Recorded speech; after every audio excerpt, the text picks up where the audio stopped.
Bro. Hey everybody, welcome. Thank you. So glad that you're here. I just want to thank UBA, and I want to thank Josh and Tom and the terrific staff here at the office here for hosting this and putting this on and doing all the work behind the scenes to make this happen today. So we're so glad that you guys are here today. I'm excited about what we're going to talk about today. It really is a passion of mine because I think it's so important, and we'll kind of unpackage that as we kind of go along. Let me tell you a little bit about myself.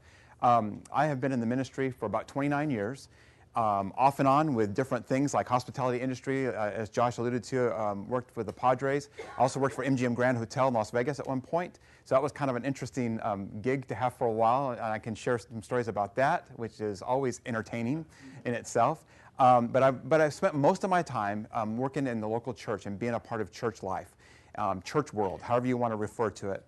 I've been married this summer, well, not really summer, but this coming September will be 25 years. So happy for that. Yay for me, right? My wife already reminded me we got to do something real special for that. So I'm looking forward to planning that all out and not fumbling the ball on that deal. So looking forward to that. We've got 2 kiddos. Our oldest daughter, Rachel, is a junior in high school. She's adopted. We adopted her at 3 days old. So very, very proud of that and excited about that. And that's a whole story in itself. Our son, Connor, is ours, as it always happens, right? About 3 years later, she said, I'm expecting. And I was like, what? What are you expecting? And so we kind of talked about that and figured out what that was. And I was like, okay, I get it now. I understand. So anyways, Connor is in 8th grade. And just absolutely love our kids, love how they complete us as a family. We live in the Sugar Land area, and again, just excited to be here today. Been thinking about this conference and about this topic, gosh, I think since last October when Josh and I first kind of started planning this thing out. So you guys, this has been in the works a long time. And because it's so important, we're glad that you're here to take your morning and to investigate and check out this thing called guest service and how to open up the door and how to be strategic in being able to welcome people and so forth. One of the things I want to tell you is, first and foremost, I have to wear readers because I'm at that age where I've got to have something where I can see it. Are you guys with me on that? Do I have a witness? Okay, good. This is a participatory session. And what I mean by that is I want you guys to feel like at any given time, you can raise your hand and you can ask a question, okay?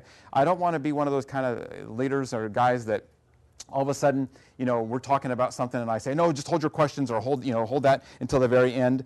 And then you forget what you wanted to ask and I forget to call on you and you walk away going, man, I didn't even get to ask my question or whatever. So with all that in mind, we want to be participatory. So as we go along, now I may not be able to hang out and talk about your question for 15 minutes or something like that, but if it's something real quick we can get an answer to, then that would be awesome. And then we can kind of keep the ball rolling in that. I've got a couple things I want to share with you as far as goals go for today. First of all, I want to stimulate your creativity. All of us are created to be creative, right? I mean, we really are. So one of the things I want to do with you this morning is I want you to think about Proverbs 18:15. And it says this: the intelligent man is always open to new ideas. In fact, he looks for them. So I'm going to hit you with a ton of ideas. Then you can think up more ideas on your own, and you can kind of relate it to what Proverbs 18:15 says. The other thing I want to do is I want to sharpen your skills. Wherever you're at, whatever point of ministry you're in, I want to help sharpen your skills. Ecclesiastes 10:10 says this: if an axe is dull and its edges is unsharped, more strength is needed, but skill will bring success. So periodically, we all need to be stretched. We all need to grow in some way, and we all need to be pulled. And hopefully you're going to be stretched today. Some of what I'm going to tell you today, you may go, I don't know if I feel comfortable with that. I don't know if that's right for me. I don't know if that's a good thing for me. Let it sink in. Let it kind of penetrate and kind of digest it as it goes along. And I think you'll be good for that. I think your ministry will be better for it. The third thing is I want to encourage you personally. So many times, and I know this because I've seen this through the years of the different churches I've served on staff and the different ministries I've seen and been a part of and pastoral friends that I have in ministry. Everybody needs encouragement, especially leaders. Leaders always need to be encouraged. And I think of Galatians 6:9 when I think of being encouraged. And it says this: let us not get tired of doing what is right. After a while, we will reap a harvest of blessing if we don't get discouraged and give up. What powerful words is that from Galatians 6:9? So the ministry is often difficult, and it's also very thankless. So I want to affirm you today. I want to support you today.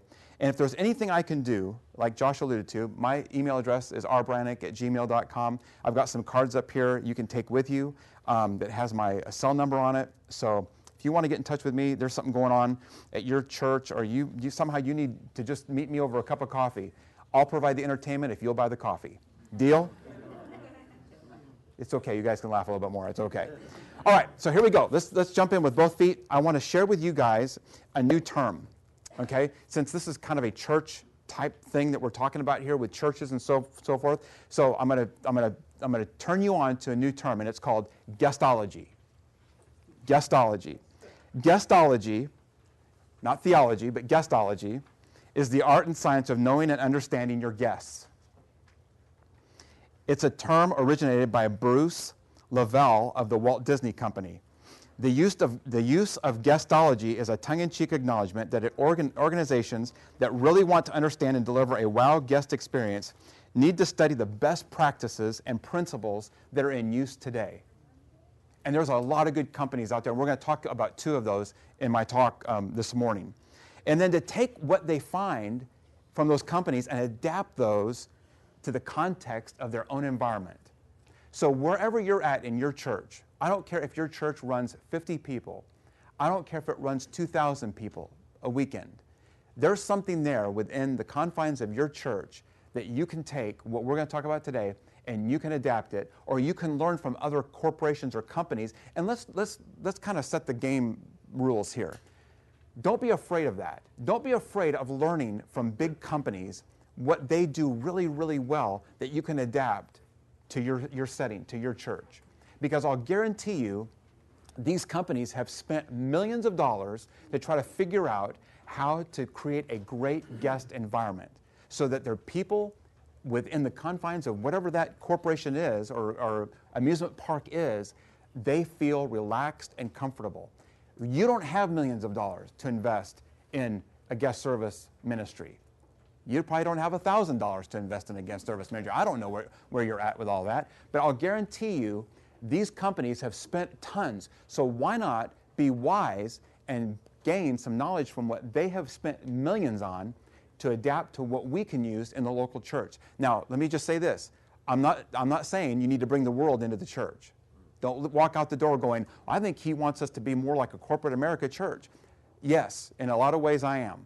I want you to learn from these big companies, and like I said, we're going to talk about them here in just a minute, but I want you to think about that in these terms. We're going to learn today about some extraordinary ideas from companies that you can adapt at your church. Now, I want you to think about this, and if you have to jot this down on the handout that you were handed as you came in, I want you to think about the last time that you experienced a wow moment, whether in a restaurant, whether at church, you were somewhere, something happened, and you were really, really impressed. Jot that down as I'm kind of moving on here. So when was the last time that you had a wow experience at church or anywhere else? Think about that question, write it down, and then I'm going to have some of you share it in just a minute. For me, let me tell you what my wow experience was. And this happened the week after Christmas. We went up to Dallas to visit my wife's family for Christmas. We got up there, and we decided we wanted to go, this was after a day, it was probably the 27th or 28th of December. We decided we wanted to go see the movie Frozen, the Disney movie Frozen, right? So we checked out, we went to an AMC movie theater that had just been purchased by AMC. They had gutted it, redid the whole thing inside. So you walked in, it felt like, wow, this is awesome, this is brand new, right? So went to the concession stand because I can't go to a movie without getting popcorn and a drink. That's just how my DNA runs, right? Are you with me on that? I got to do that, right? So we go, we get in there, and lo and behold, they don't have regular theater seats. They've got reclining seats, leather reclining seats in this AMC movie theater. And I'm like, now we're talking. I mean, there were kids in that theater that they brought blankets in, they were kicked back in their seats, they had blankets draped over them, and I thought, this is going to be awesome. I can't wait to watch a movie. And have you ever been to those type of movie theaters where they have like in-seat service and they bring you food and drinks and all that kind of stuff? I mean, those are really cool. I think those are awesome. Of course, you pay for it, but that's really awesome. So here's the deal. So we're sitting there, and the movie is supposed to start like 11:30, right? So 11:35 hits. I'm like, okay, when's the premiere? The upcoming previews are going to start, right? When's that going to happen? Didn't happen. 11:45 hits. Nothing. 11:50 hits. People are starting to get antsy, and we're starting to look around at each other like, hey, what's going on here? How come is the guy asleep back there that's supposed to push the button? What's going on here?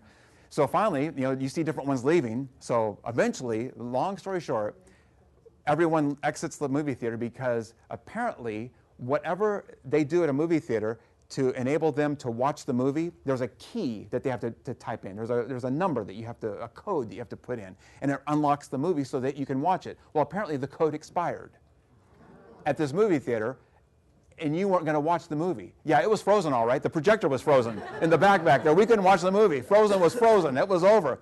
So everyone kind of stood around going, what are we going to do? So the manager says, hey, if everyone will come over here to our guest service counter, we'll make this right for you. Perfect. So there was probably, 100 people standing in this line. So here was the wow moment. The wow moment wasn't him saying, let me have your debit card back and we'll refund you your money. The wow moment was, he said, how many tickets did you buy? 5. He tears off 5 tickets off of a stack of tickets that he has. Here, you be our guest at one of our upcoming movies. Now, we're not going to stop there. Let me get you guys some drinks and some popcorn at the concession stand. So he rips off like 6 more coupons, popcorns, 6 more tickets, drinks. Well, those are worth their weight in gold because it cost you $50 to get a drink and a popcorn now at a movie theater, right? So I'm like, yeah, I'll put those on eBay. No, I didn't really say that. But here was the deal, though. The deal was I walked out of there going, he kept me as a customer. That was a wow moment for me. He could have easily just said, we'll just refund you your money. But he went way beyond that. So guess what? That day, that afternoon, we found another AMC movie theater where we could go use those tickets, obviously, and we watched the movie. We got to see Frozen. And it was awesome, by the way. If you haven't seen it, you got to see it. It's a great movie. It was well worth the pain of going. So that was my wow moment. How about some of you? What has been a wow moment for you? And make it real short. Please, sir. I went to Chick-fil-A and they undercooked my chicken at the drive-thru. Okay. So I emailed them. The manager called me that same afternoon. He sent me 4 coupons, and corporate sent me 4 coupons. So I got nice. 8 free Chick-fil-A sandwiches. Are you going to go back there and eat at Chick-fil-A again? Yeah. Absolutely. Because that was a wow moment for you, right? It made an impression. Somebody else. That was awesome, by the way. Thank you, Peter, right? Yep, thanks for sharing that. Somebody else? A wow moment? Oh, come on, you guys. We had a wow week. Okay, a wow week. What happened? Went to Disney World. Disney World. Celebrating our 40th anniversary. Hey, congratulations, 40 years, yes. Took all the grandkids and the kids, and so, it was just You needed riot pay for that. Magic Kingdom for a reason. Yes, that's right, exactly. So you're impressed, big time. Awesome. Somebody else. A wow moment. Okay, good. So here's a few things to think about. Wow is great service. A wow experience can separate the extraordinary from the ordinary. Wow separates the sincere from the insincere. Wow separates the yeses from the nos. Wow is doing what others can't or won't do. Wow is what you do for others in an exceptional way. Wow is communicating you care. And wow is creating a memorable experience. By the way, if you want my notes from today's talk, I'll definitely make those available. Just email me, and I'll send them to you, and they're on a Word document, and I'll send them to you, all right? That way you got them, all right? Because there's no way we can take time to write all this down. The same is true of guests in our church, you guys. The churches delivering experiences which exceed guest expectations and those to which people return again and again until they no longer are guests, but are full-fledged members of the church community. Here's the deal. In order for your church to grow, you've got to be able to have guests all the time at your church. That's it. You want to know the secret of growing your church? You've got to have guests all the time. You've got to have people inviting their friends and their neighbors, their family, their coworkers, whoever, to come. Somebody's got to be a first-time guest each week at your church. It's got to be that way. It has to be that way. If you want your church to grow and continue to grow, and a church that's growing is a healthy church, because healthy things grow. Rick Warren will tell you that. Healthy things continue to grow. So how are you going to make that happen?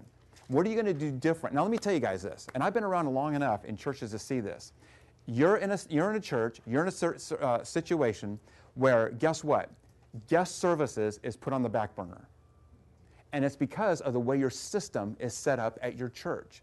Your system is set up at your church because guest services doesn't need to be thought through. It doesn't need to be planned. It doesn't need, because hey, it's okay if we just hand this guy a stack of bulletins, and he's going to be the guy that's going to hand out bulletins tomorrow in the service, or today in the service, because guess what?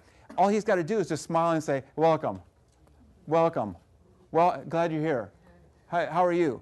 Oh yeah, I saw the game last week. Yeah, it was awesome. Yeah, it was great. Hey, we need to get the, and meanwhile, people are walking past him. So there's not a whole lot of thought, a whole lot of resources thrown into guest services at churches. And I'll tell you why. Because as leaders, we are so busy taking care of other things and other little forest fires in our churches that's the last thing that we think about. Because all it takes is somebody that has half of a breath in them to pass an offering basket or to pass the offering plate, to stand at the door and hand out a bulletin and maybe, help out somewhere else. And so as long as that's happening, we'll take the hit on whatever that produces. We'll take the hit every time. And we don't care if that's a wow moment in our churches. We just don't. We don't care if that happens. And here's the sad part about that. Because of that, people won't come back. So you see what happens? That one of the most important things that you could be focusing on in your church and for your ministry is the thing that we give the least amount of attention to, that could be the thing that helps your church get over that hump of growth and heading down the road to become healthy. Because when there's more people involved and you have more people coming in the door as guests, your church will grow, especially if they feel like they're really valued. That's got to be key. I can't stress that enough. And anything I say today, you got to hear that. You got to write that down. If your church is going to grow, you've got to have guests. And that's the bottom line. You can have a slick presentation as a pastor in preaching, and you can say all the good things that people want to hear. You can also have the slickest music ministry. You can have the flashiest program. You can have IntelliBeams going out the wazoo. You can have lighting effects. You can have smoke. You can do all that kinds of stuff. But I'm telling you, if people come in your door to see that for the very first time, if that's the only impression that they have of your church, you're missing the boat. Because you're too busy doing other things by creating things like that, worrying about hospital ministry, visiting people who are ill, talking to groups during the week, planning for Bible studies, doing other things. You've got this guy in your staff who's driving you nuts. You're trying to meet with him so he can settle down. You're trying to keep him focused and on task. You're trying to hire people, maybe fire people. I mean, your plate, maybe as a leader, as the lead pastor, may be full. And you don't have time. And I'm going to tell you something. If you're a person here today that is a part of a culture like that, where you are trying to get something done different at your church because this stuff, what I'm talking about, is where it's at, and you got to be focused on it, and the leadership of your church isn't going to change that system that's in place, you're going to spin your wheels trying to get traction on this for the next several years. It's got to start with the top, and it's got to start with leadership that says, yes, our system is broken at our church, and we've got to refocus some things. Our mission statement isn't working. Our mission with trying to reach people for the glory of God, or to have a relationship with Jesus Christ, isn't happening because all we have are people that come here every week who are members already. We have no new faces. We have no new people who are coming in the door. So, some other things to just think about. Here's the following list I want to read to you, and I want you to think about the experience that you've had at these places, all right? McDonald's, Wendy's, Five Guys Burgers. What have been don't call them out, just think about it. What have been your experiences at those? What's been your first impression at those places? Has it been a great first impression, or has it been a terrible first impression with what you see at a burger place, like a Wendy's or a McDonald's? Your last hotel stay, not the name of the hotel, but what was your impression of it? Your last airline experience, what was that like? Not the company again, but just your first impression. How about your bank that you bank with? Was that a good deal? Do they make you feel like a valued customer when you walk in the door? Or do you feel like, I'm just another person? I walk in, I'm just another person. I'm not really special to anybody here. How about your local church? It's been interesting. We've been visiting churches just to kind of get out there and kind of get a feel for what other churches are doing. I'm telling you, the guest service ministry in a lot of our churches is completely broken, and in some cases, not even existent. and churches are scratching their heads going, gosh, we're doing all the right things. We got a pretty decent looking building, and we cut the grass and the shrubs are cut, and we've got a pretty good presentation with the lead pastor who speaks, or whoever the speaker is that weekend, each weekend, or if we have a variety of guys that speak or whatever. The music seems to be really pretty good. But why aren't we seeing any new faces here? It must be the student minister's problem. He must be the guy that's at fault, right? Or it must be, whatever. It must be the women's ministry leader. It must be their fault. They're not doing enough to create more women to come in the door. When all along it's right there in front of you. It's what happens from the parking lot to the seats, to the pew, as they say. How about Starbucks? How about your last time you went to a Starbucks? What was that like? Was it welcoming? Did they come in and did they make you feel like they knew you? How about Panera Bread? When I go to Panera Bread, I go in there enough, they know exactly what I'm going to order. I'm such a creature of habit, it's terrible. Chocolate chip bagel and a French toast bagel and a small coffee. I don't want any butter, I don't want any cream cheese with it. I want it plain, I want it unleaded. I want it just like that. And so they automatically, but because they have a relationship with me now, okay? Now, let me ask you a question. With what we just talked about, do you think that I think that Panera Bread or that Starbucks that I go to is a friendly place? Yeah. You know why I think it's a friendly place? Because they know me. They know me. When I come in there, I've been in there enough times, they know who I am. Now, if a first-time person comes walking in there and sees exactly the same stuff I see, does that person think that that's a friendly place? In some cases, maybe not, because they don't know the person, and if that staff isn't trained on how to be really outgoing like at Starbucks, and we'll talk about Starbucks in just a minute, then they're missing the boat on creating a great guest experience for people who come in at Starbucks or come into that Panera Bread. And I mean, you guys love Panera Bread? Starbucks? How many, everyone been in a Starbucks? I mean, everybody's been in a Starbucks. You guys know it, right? It's like the culture that, it is. So that initial encounter is so important.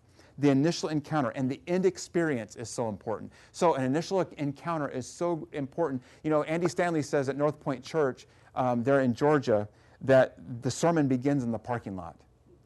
The sermon begins, and you guys have probably heard that before, the sermon begins in the parking lot because the first thing that we want our guests to feel in the parking lot is that they're expected.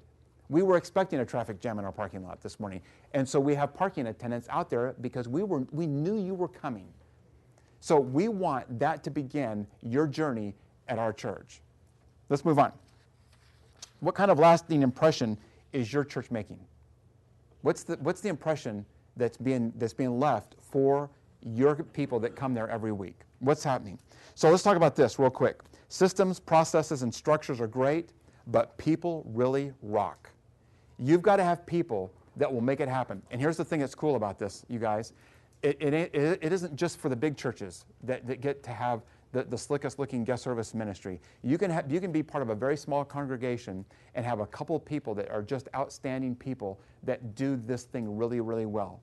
And guess what? If they have a desire to do it really, really well, then provide them some training, provide them some opportunities to be shown what to do and what not to do so that they can be the catalyst that when that person comes up to the door or hits the parking lot, you've got a couple of people in you don't have to have a big parking team. If you don't have a big parking lot, you don't have a whole lot of people coming to your church on the weekends, then have one person out there that's helping say hello to people. At my son's school, at Sartasha Middle School, where he goes to 8th grade, there's a teacher that stands out in one of the entryways, and that guy is waving all the time. It's gotten to the point now where I roll down my window on purpose so I can go, "Hey man, good to see you." And he's like, "Hey buddy, how's it going?" I don't know. I don't even know his name. I don't know his name. He's a teacher at that school, but he's got road duty or whatever they call it, and he's awesome. I mean, he makes me I want to roll down my window. I don't want to try to hit him. I just want to roll down my window and say, "Hey man, how's it going?" And he's like, "Hey, have a great day." And it's like, how cool is that? You know what that does? That makes me proud that my son goes to that school, just because that one teacher. I mean, just think about that.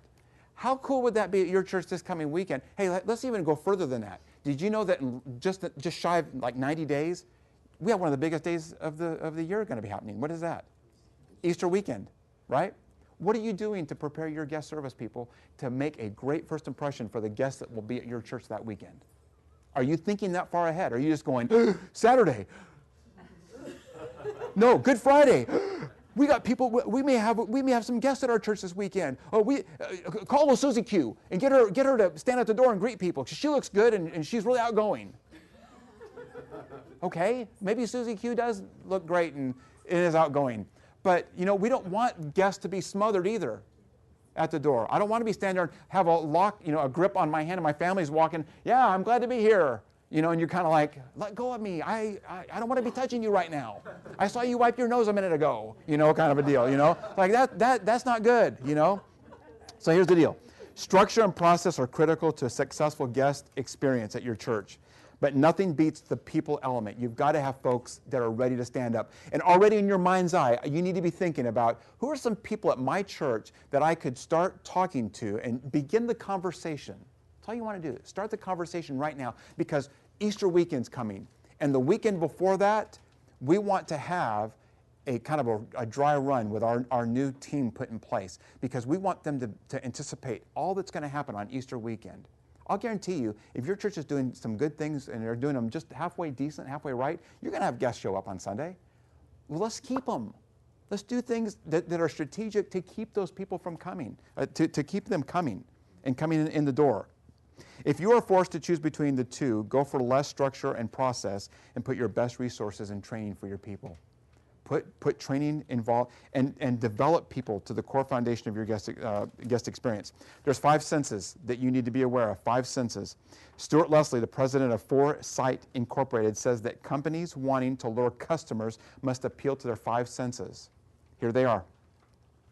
And he offers, in fact, this was an article that he had in Fast Company magazine. It wasn't even, just Fast Company magazine. Leslie offers 6 tips, but the 5 senses. Here's the 6 tips, but think about the 5 senses. The first, number 1 is the first glance. It's the first visual promise of what a product will do for the senses. It's called the first glance. The first glance may be when people drive up on your property, do they see that everything looks good? Do they see that the parking lot looks, that the parking stripes are lined? Have they been so faded over the years that people have a hard time distinguishing where to park and where not to park? First glance. Are there potholes, chuck holes in the parking area? Now, I know that that's a money thing. I get that. I understand that. But let's be creative here. Let's find some ways to make that look good, to make that look better. Do the buildings look ready to go? Do they look clean? Do they have algae hanging on the sides of them? Do they need to be power washed? Seriously, do they, is there stuff hanging on the roof? Is there a cross that's leaning like this that you thought, old so-and-so put that up there 40 years ago and we'd never take that down, but it's leaning. There's just some things that you need to think about. The inspection is number 2. Customers begin to take a closer look at details that begin to hint at tactical sensations. So it's the inspection behind it. Number 3, the physical interaction. Consumers make the first physical contact and combine the visual with the tactical experience. That's key. One more time. The physical interaction. Consumers make the first physical contact and combine the visual with the tactile experience. The 4th thing, the opening. As the consumer makes a physical step towards consumption or use of the product, there's another opportunity to solidify your brand's perception. I know that was deep. The opening. As the consumer makes a physical step towards consumption or the use of the product, there's another opportunity to solidify your brand's perception. Here's number 5. Like I said, I'll send you these notes if you want. Consumption or usage. The point at which the product is consumed or used. And here, all 5 senses can be at play. Really important. Number 6, the completion. A final opportunity to create a pleasant user experience when the product is disposed or put away for later use. 6 pivotal points. These are 6 pivotal points, and they demonstrate how the 5 senses are used for a consumer in decision making. Here's the deal, and I learned this a long time ago. In church world, we've got about 8 to 10 minutes to make a great first impression on people that come up on your property. And this first 8 to 10 minutes can be they pull in, they park, somebody greets them. Here's my rule of thumb. It's the 4 and 5 touch deal. First of all, you ought to have somebody in your parking lot that's greeting people. I don't care if you have a parking team or not. There should be a couple of people out there that just is around and is just saying, hey, how are you? Good morning. We're so glad you're here today. They don't have to walk over and shake their hand. They don't hug them. They don't smother them.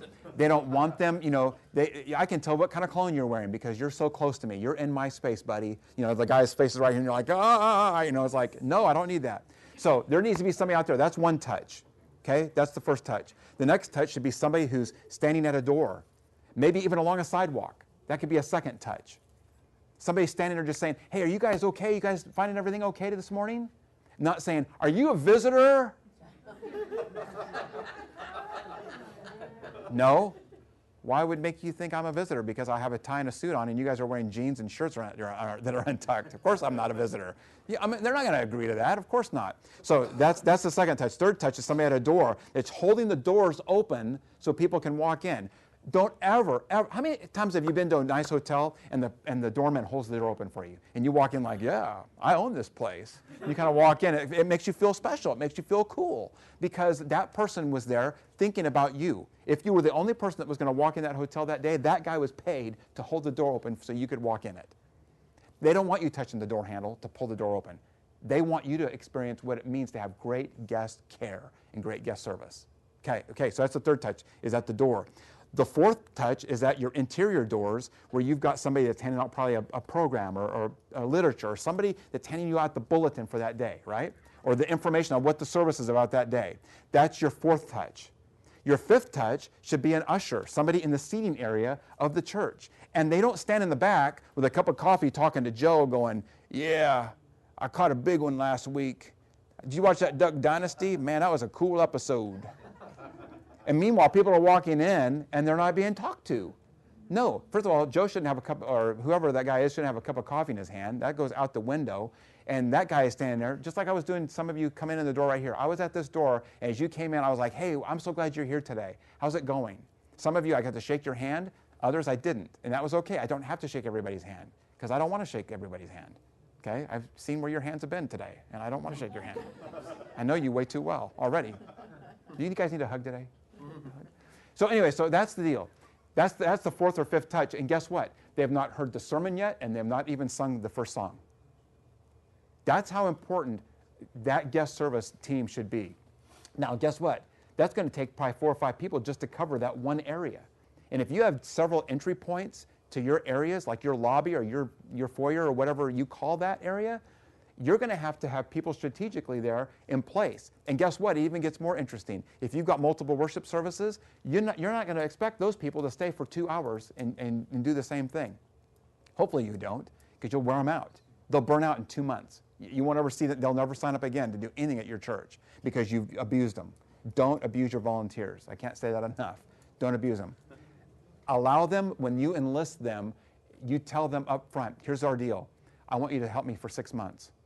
If you can help me for 6 months, we'll look at this again in 6 months. And if you want to keep going, awesome. But at the end of 6 months, if you want to say, hey, I was good, I want to go serve somewhere else, you have that opportunity. How liberating is that? In churches, we put the clamps on people, we put them in handcuffs, and the person's going, yeah, I've been standing at this door for 20 years. Is there any relief in sight? Can we get some more volunteers to help me? And he looks like he's been there for 20. He looks like Tom Hanks in Castaway. He's like standing there. He'll talk to anybody that's named Wilson. It's like, is your name Wilson? No, I'm just kidding. So you got to think about that. Please, please, please don't abuse your volunteers. All right, that's all freebie stuff. Let's talk about Starbucks real quick. I love Starbucks, and we talked about that earlier, right? Starbucks is awesome. It's really leadership at its best, Starbucks is. Simple instruction provided in an appealing way with a spirit that encourages baristas to make each Starbucks experience uniquely their own. That's the key. So who's going to be your barista this weekend at your church? Who's going to be that person that sets the stage at your church? At whatever church whatever name of your church is. The central theme is called the 5 ways of being. They were so on top of it that they even came out with a book called The Starbucks Experience. You can pick this up at half-price books for about $8. Don't pay $25 for it at some of the big box retail stores. So 5 principles for turning ordinary into extraordinary. I mean, this company gives you a green apron book, like their aprons that they wear when you are, anybody in here work at Starbucks before? You have? Is that true? Do they have a Green Apron book that has all their stuff in it? Okay, good. I've got a critic on the front row. Now he's going to critique everything I say. Hopefully I'll be spot on with it, all right? But help me if I'm not, okay? So here's the deal. Number one, be welcoming. At every Starbucks you go to, you're going to be welcoming. Offer everyone a sense of belonging, like you belong here. Couldn't we do that at our churches? Yes. Absolutely. Why can't we make people feel like they belong here? And guess what? You're going to have to kind of lower it down a little bit and kind of simmer down and settle down a little bit. If somebody walks in your place of worship and they're tatted out, or they've got all kinds of weird stuff going on, guess what? I want that person there in my church this weekend. I want their hang-ups and their hardships. You know something? I want somebody who's really struggling to be there that weekend because something that God has for them to hear, He'll have them hear that weekend. Don't turn them off because you are not prepared as a person in guest services. Let me tell you something. Talk about evangelism. You are a key person when it comes to that. You really are. Because you know something? One of the things I found out through the years when I was even at River Point was that as people were coming up, first of all, I didn't know if they were guests or not. I didn't know if they were first-timers, second-timers, third-timers. I had no idea. But all I knew was that they were there. And let's define what a guest is real quick, okay? In our context, a guest was anybody who showed up every weekend. It didn't matter if they were there the first time or they were a member there and they'd been there as charter members of that church for the last 18 years. Everyone is considered a guest. You know why? Because when people come to my house, I get my house ready to go. Everyone's on full alert. You got to clean your bathrooms. We got to vacuum. We got to get everything going because we want to be welcoming when that guest comes to our house. They're not a visitor. We got to drop that term right now. That's out the window. They're a guest. We're going to call them guests. When you go to Disney World like this couple did, they didn't call them visitors when they came in. Everyone's a guest. Everyone's a guest. And guess what? All their staff is on stage because it's like they're on a stage acting out what their guest experience is like because they want you to know that you are welcome and you can come back anytime. So be welcoming. Provide uplifting experiences that enrich the customers' daily lives. Greet customers when they walk through the door. How many times have you been to a church, walked in, and no one spoke to you? Yeah, I want to come back to this church. Everyone ignored me. I didn't even get a hello. No one said hi to me. Make eye contact with them. Yeah, hey, how's it going? You know, no, look at them in the face and make eye contact with them. Start a conversation with them. That's what happens at Starbucks by being welcoming. We're going to move on. Be genuine. Connect, discover, respond. Always be aware that customer service is communicated verbally and non-verbally. How you're standing at the door, if you're leaning against the wall. And so it speaks volumes. Remember that basic service meets customers' expectations. You know, when people come to your church this coming weekend, and it doesn't matter if they are, again, a first-time guest or they've been coming several times, okay, and they're already members. They're a guest in our home. They're always a guest. Doesn't matter. They're not a member, they're a guest, okay? They are coming because they love it there and they expect nothing but the best from what they're experiencing there. Focus on the positive, on what you can do, on not what you can't do. That's huge. That's huge. Be enthusiastic about your customer's experience. This is all thinking about Starbucks, but translate that to the church, okay? Now, the third one, be knowledgeable. Love what you do, share it with others. Know what is special about the way Starbucks selects, roasts, and packages our coffee. They can talk to you about coffee every day. They are coffee lovers. Familiarize yourself with the different coffee growing regions. Learn how to describe coffee. Is that true? Absolutely. I mean, it's okay not to know the answer. You don't know until you find out. So you find out. Here's the fourth thing. Be considerate. Take care of yourself, each other, and our environment. View the store from a customer's perspective. Guess what? Josh and I were having this conversation before you all got here today, and we were talking about how in a church setting, you know, if you were to poll your church members this coming weekend, you said, hey, we got a questionnaire we put in the bulletin, we want you to fill it out, and we want you to turn it into the offering plate or hand it to an usher on your way out the door, or in a basket or something like that. And we want to know, do you think our church is a friendly church? We want to know that. We want to know, do you think your church is a friendly church? A huge number of people would answer, absolutely. We think our church is a friendly church. And do you know why they think it's a friendly church? Because they are connected, and they know people there. Just like when I go into Panera and they know me, kind of a deal, right? So the same thing at your church. Now, you have a guest that walks in the door, and guess what happens? nobody says hi to them or speaks to them, what's the perception of that church to them? It's unfriendly. No one said hello to me. But yet you feel that it's a very friendly church. So we got a problem there.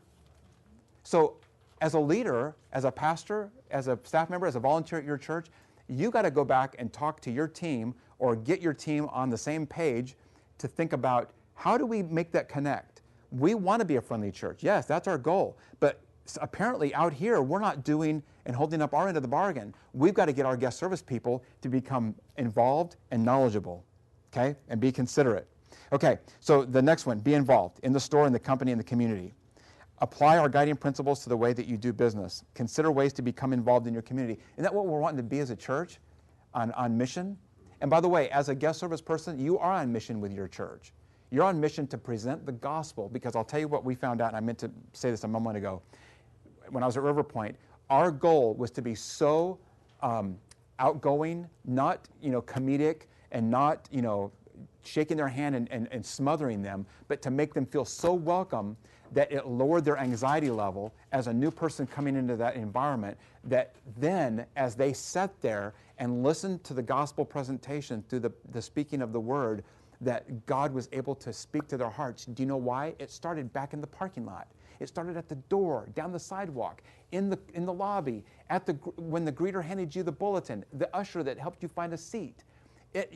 All those people collectively helped the cause of Christ, the gospel message, become easier to understand, because that person then wasn't uptight or wondering, we just dropped our kids off over there, and that children's ministry looked like it was a disaster. Man, I was really uncomfortable. And they're sitting there on pins and needles wondering how their kids are doing. And meanwhile, they're not focused on what the speaker's talking about, or through the music, or through a video presentation, something like that. So it's really, really important to understand that, number one, you guys have got to have your team ready to go, because that's the wow factor. That's the wow factor. It's enabling the gospel, and that's why we have guest services. It enables the gospel to be presented in a way where people can hear it, and it's penetrated. It's a conduit from the throne room of heaven down to that pastor, to that congregation. And what better way to have a great way to have a person hear the word than to be relaxed, feel like, wow, this is a great place. This is a friendly place. I love it here.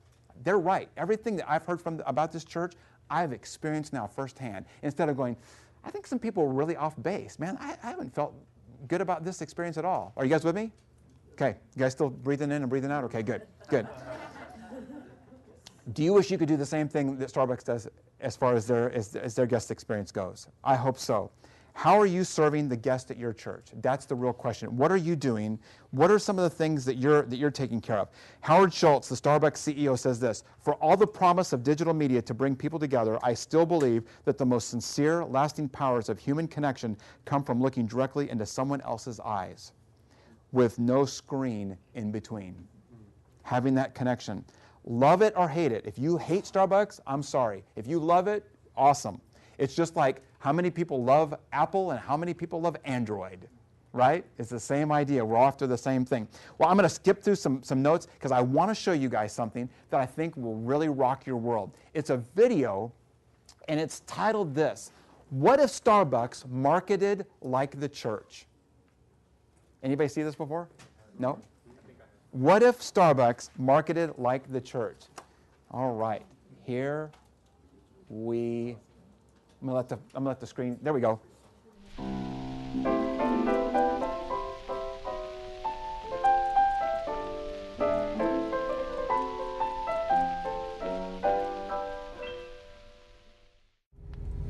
So, are you nervous? Because I haven't been to a coffee shop since I was a little girl. At least you've been to a coffee shop. I've never been to one. Do you see their bumper stickers? Check them out. There, oh yeah, there we go. Parked so far away. Okay. Check that out.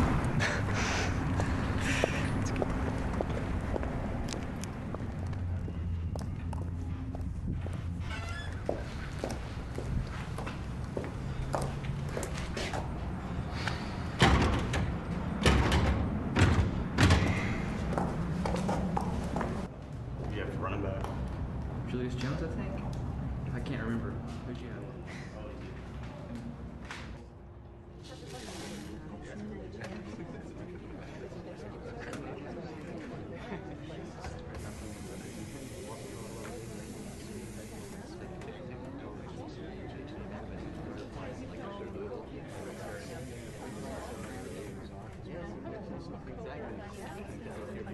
Now, people, don't just drink your coffee today. Let it fill you.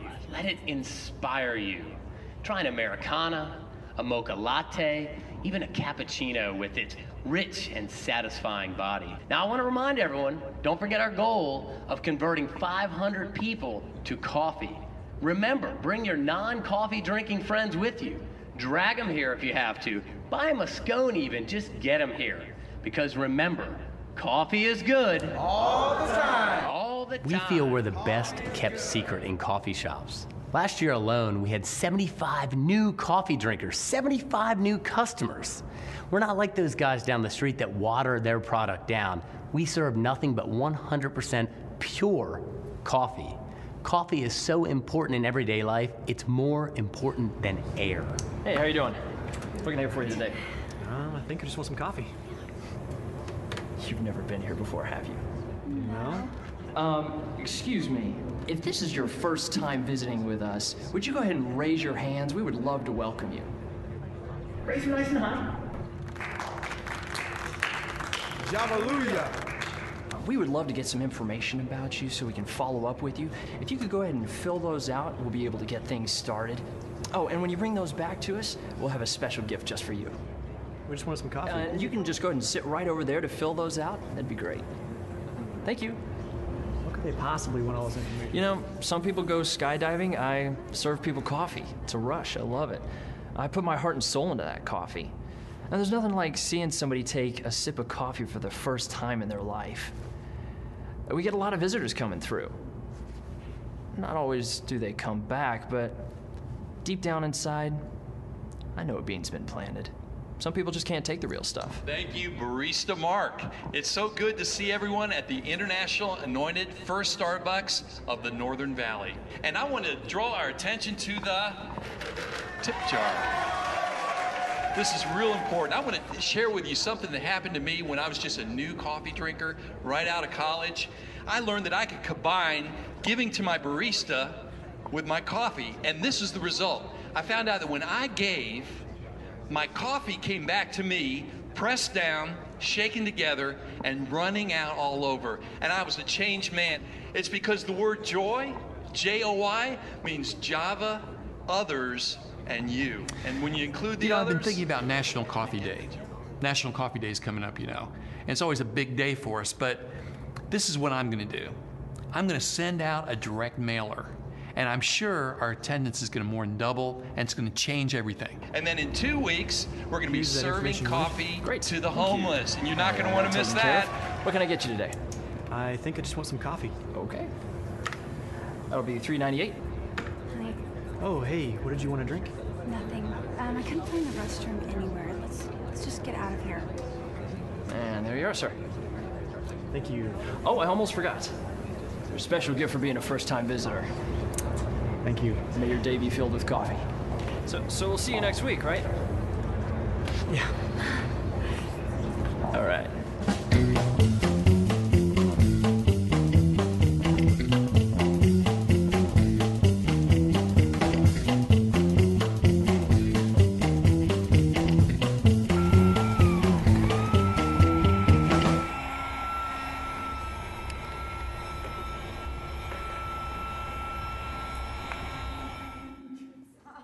What do you guys think? Is that pretty funny? Painful. Absolutely. Absolutely. But hey, that's what we were talking about. You know, the whole idea is that, you know, I mean, you saw the greeter standing over there by the door, by the wall, right? I mean, couldn't get in the door. Door was locked. It's like, what's up with that deal? You know. So, never been to a Starbucks before where the door was locked, or where another set of doors was where you couldn't get in. I mean, there's always an entryway you can get in. So, you know, back to the question: how are you serving your guests at your church? I mean, that's that. And what are you doing? What's central to your church? What is it that really makes it really run? I want to also mention to you one thing before we kind of start wrapping some things up, because I want to give you guys a Q&A time. Apple. Let's talk about Apple real quick. We talked about Starbucks. We're going to talk about Apple just real quick. This is what the former head of retail, Ron Johnson, said this about Apple. The most important component to the Apple experience is that the staff isn't focused on selling stuff. They don't have to sell. They don't have to be focused on selling stuff. It's focused on building relationships and trying to make people's lives better. I think that's huge. And think about it. We've all been, at least probably most of us have been in an Apple store. If we've not been in a Starbucks, we've been at least into an Apple store, right? I mean, because all of us, how many have iPhones? I mean, my gosh, all right? So you go into an Apple store, is it pretty simplistic? For the most part, it is. They've got gadgets sitting all over the place, right? Because, and why do they have that? They want you to go up and fiddle with it. You know, a lot of times we go into a store and we're telling our kids, don't touch that, you know, and you're trying to keep them away from everything else. In an Apple store, it's completely the opposite. They want you to get the experience, and all their screens are at a 90, so you have to fiddle with them, bend them up, and kind of look at them and stand there and type on it, and you know, put the headsets on and do everything else in an Apple store. The thing about it is that you're actually becoming a part of their culture in the store. Because right at the front door, you'll have a couple of people in T-shirts that you can recognize that you know work there, because obviously they've said hello to you. Hey, is there anything we can help you with today? How are you? How are you guys doing today? We could learn some things about not only Starbucks and how not to do a Starbucks like a church, but we can also learn how to actually set up some things at our church like Apple. When the Apple Store celebrated its 10th anniversary in May of 2011, the media attention was on the growth. 1 billion visitors, 325 stores, 10 billion in sales, and so on. The numbers were and continue to be astonishing. 6 billion in quarterly revenue, 4,700 in sales per square foot, and 22,000 weekly visitors in a typical store. 22,000 visitors in a typical Apple store. That's astounding. That's amazing. You better have staff ready to know how to greet people. And you know why they have that many people coming to their stores? Because of their staff and their product. Obviously, their product is what draws people in. Well, we have the best product in our churches. That's the Lord Jesus Christ. Amen? I mean, we've got something that will change lives forever. And yet we're shy about it. We don't want to prepare good enough for it. We think we're prepared on our weekends, but we're really not if we're not doing good guest service. If we don't have, and I don't care what you call it. I don't care if you call it first impression ministry, guest service, if you call it the front porch. I don't care what you call it. You've got to have something where it's distinguishable and people know what's going on. But here's the thing. The numbers alone won't teach you anything about Apple. It's the story behind the numbers where you'll learn how to turn your business into an experience so thrilling that your customers will want to be true advocates and they'll want to come back because of what you have as your brand. The Apple Experience is a book by Carmine Gallo. The Apple Experience, kind of like the Starbucks book. He tells the story of Apple's retail stores. Gallo, a communications coach, speaker, and journalist, is no stranger to Apple. He has written 2 other books about Apple founder and late CEO Steve Jobs, The Presentation Secrets of Steve Jobs and the Innovation Secrets of Steve Jobs. The Apple Experience rounds out the trilogy and will help readers understand what it means to be a deliverer, or what it means to deliver an Apple-like experience in an organization that deals with people. And here are the 3 distinctions that Apple has over their competition. Number 1, inspire your inner customer. With training, support, and communications that create a feedback loop for improving performance at every level. So it's inspire your inner customer. Apple touches the lives of its customers only after touching its employees. So here's the deal, church leader, pastor, ministry guru. You gotta pour into your volunteers, your leadership at your church before they can pour into those that are coming to your church every week. They won't know how to respond to your people that are coming up as guests unless they are prepared. You've got to prepare those folks. Are your team members trained? Are they passionate about and personal about what they're doing? Apple intentionally has a first focus, quote unquote, on its team members by taking these actions. Dream bigger. An innovative customer experience cannot happen in the absence of a loftier goal. and inspiration vision that attracts evangelists and reveals every ounce of your creativity and potential. So dream big, hire for smiles, recruit for smiles. When you recruit, when you shoulder tap somebody in your congregation, don't get somebody who has a grumpy face. I mean, good grief, that's like digging a hole and landing in it. You got to make sure that that person that you're going to invite to be a part of your team has at least the face of a smile. You want them to be personable, right? Cultivate fearless employees. This is Apple. This is what they're doing. Team members believe in something that they are willing to fight for. I don't suggest your team members fighting at the church, all right? Because it's a great church, all right? Build trust. Integrity and trust are a basic threshold requirement to be part of a team. Foster a feedback loop. Foster feedback. Do your volunteers, are they able to give you feedback as a leader? Do they feel comfortable doing that, or do they feel like they're going to be kicked out or ostracized because they came up with an idea, or somebody's going to roll their eyes at old Susie Q again, who came up with an idea, and they're like, is she giving us ideas again? Really? We already told her 5 times no, that won't work. Susie, get a life. Go find somewhere. Go work in the children's ministry, or something. Let your volunteers have feedback. Develop multitaskers. True multitasking is accommodating 3 customers and making them all feel special at once. To me, the pet peeve for me when I walk into a church that I've never been to before, if the person handing out the bulletins at the door is talking to somebody else and they don't speak to me, that's a loss for me. That's a loss. Because if they'll do that to me, they'll do that to their other volunteers will do that to my kids in their kids ministry or in their student ministry program. The pastoral leadership will do that somehow, some way in their leadership of what that church is about. Do I really want to be a part of that church? It took that one time for that one person to blow me off. I don't want to be blown off. I want to feel like I'm at the Ritz-Carlton when I come to your church. I want to feel like you've put out the red carpet for me. If I was the only person that came that day, I want to feel like I'm special. And guess what? I'll come back if I feel that way. Empower your employees. Give your team more autonomy, authority, and flexibility when it comes to serving the customer. At the church I was at, River Point, we had an actual cafe. We had like a Starbucks right in our building. And one of the things that we did there at Starbucks, at our coffee shop, called, by the way, Mary Jane's. Don't you like that name? We should be up in Colorado or something, right? This is on video. Now I just blew it. No, it was named that because the very first person that ever started the hospitality team at the church, her name was Mary Jane, was her first name, and her last name I won't say. But they thought because she was the first hospitality person, they just name it Mary Jane's. So it was kind of cool. We got a lot of people asking about that. So if you don't know about that, we'll talk afterwards, all right, Mary Jane. So, but the cool thing about Mary Jane's was we weren't in it to make money, even though it cost a boatload to have that cafe. And it wasn't just we had air pots where people could, we made drinks like Starbucks. We had all the machines. It was all commercial grade. It was a huge operations. That took a team of 60 volunteers to run that coffee shop, Mary Jane's. And there was another team that came in early in the morning because we had free coffee in the lobby.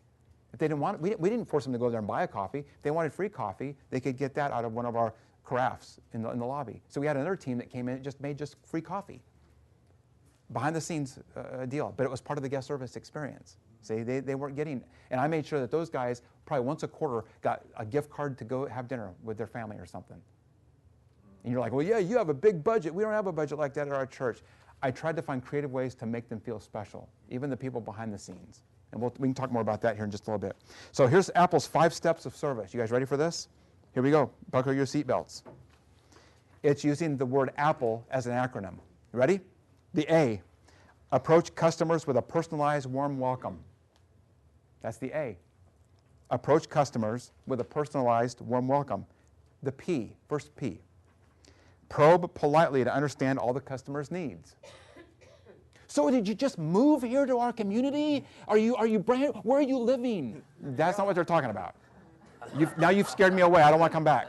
Because you got in my space and you wanted to know way more about me than what I want to tell you because I'm just here checking you out. Okay, I want to feel welcome. It's kind of like that, hot and cold, kind of lukewarm. I want to feel really welcome, but no, you're getting a little too close now. We don't know each other yet.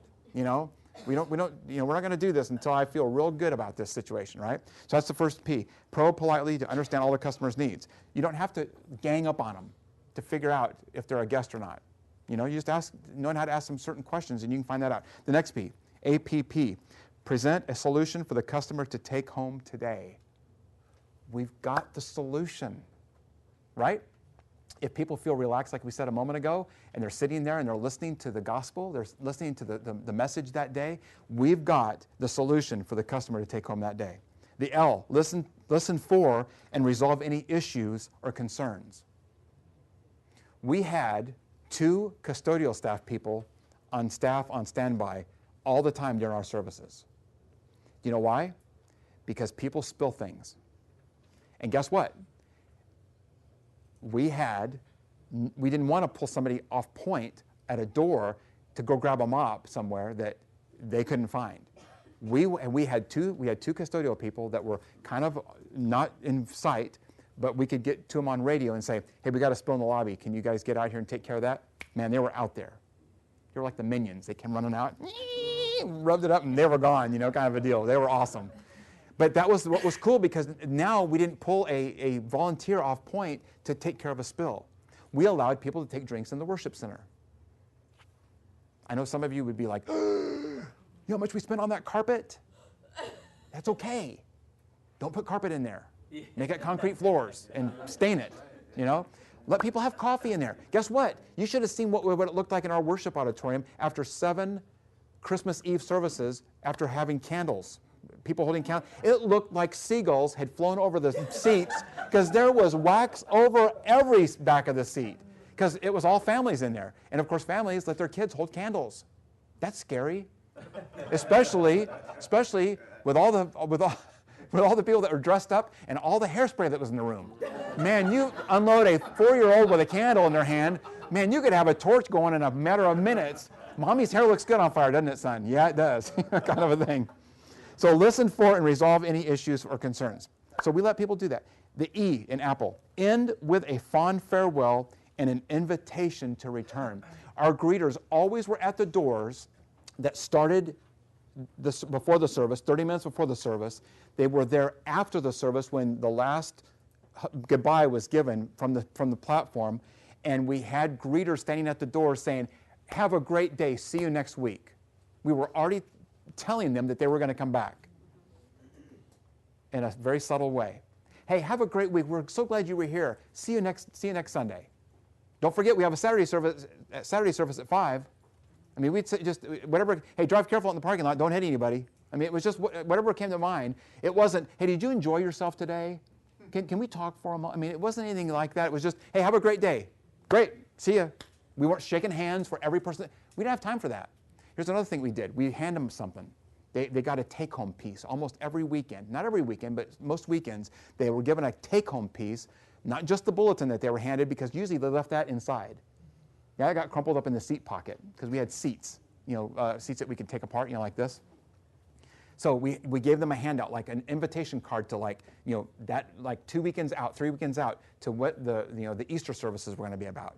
That way they had that in hand as they went home, and we told them, don't keep this, give this away to somebody. This is a giveaway. We gave it to you, you give it away to somebody else. So it was giveaways, okay? So E, end with a fond farewell. Fond farewell is very important. Disney perfected it. When you go to a Disney park and you're leaving out the turnstile, it's not like there's nobody there. They have got people there that are saying, hey, great, see you, come back soon, see you soon. That's the punctuation mark in your day. You may be dog tired. That's the last person you want to see. But guess what? They got somebody there, and they're like cheery and happy, okay? Because they want you to remember your last interaction with a person from that company as they walk out the door. And the same thing at Apple. When you walk out an Apple store, somebody's usually at that door saying, hey, thanks for coming in. See you next time, or whatever. That makes a difference to people. So, set the stage. How do you set the stage? Steve Jobs says, get rid of the crappy stuff and focus on the good stuff. Yes, I'm sorry? Yes, absolutely. We'll run through that one more time. Apple, the acronym. A, approach customers with a personalized warm welcome. P, probe politely to understand all the customer's needs. The second P, present a solution for the customer to take home today. L, listen for and resolve any issues or concerns. And E, end with a fond farewell and an invitation to return, to come back. So, what do you got to do? You may have clutter. You may need to eliminate clutter at your church. You may walk into your lobby and it looks like a storage house, looks like a storage unit, looks like the Goodwill. Get rid of it. It's got to be open. It's got to be clear of any clutter. Pay attention to design details. Can people get in and out of your building pretty easy? Steve Jobs once said, "Design is the fundamental soul of a human-made creation that ends up expressing itself in successive outer layers of the product and the service." Design matters. Design multi-sensory experiences. What's that mean? When you walk into an Apple store, the screens on MacBook computers are set to 90-degree angles, forcing you to touch the computer and move the screen to your ideal viewing level or viewing angle. In one-to-one workshops, creatives don't touch the computer without permission. Instead, they guide the customer to find the solutions themselves. If you've ever been into their Genius Bar. Everything in the Apple Store is connected for the purpose of encouraging customers to touch, play, and interact with the devices. Steve Jobs intuitively understood that there's power in touch. How do we apply this to the church? There's some lessons that we can learn. Know the why. The vision of your church is the foundation of your team. The vision of your church is the foundation of your team. Design the culture. Build the team whose attitudes reflect the culture you're trying to build. Always listen to people. Listen first. Encourage open dialogue with your team to share ideas. Then solicit feedback. That's another point.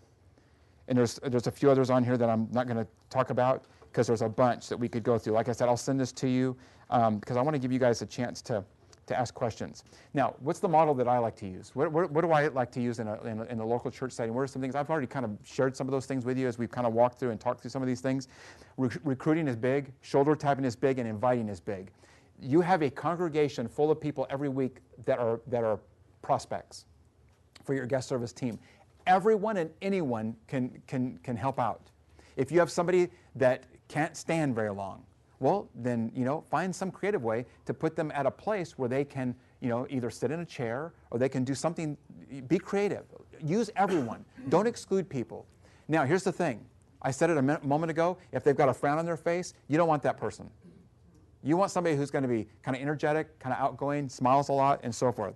You got to understand that you have to think volunteers before staff. A lot of churches will say, "Oh, let's just pay for that person to do that." No, get volunteers to do it. So think volunteers. Shoulder tapping is the best way, you guys. If I got a list of guest cards from the weekend, I usually got those by Tuesday morning from our office support staff. I would have guest cards where they had checked on the guest card that they wanted to volunteer.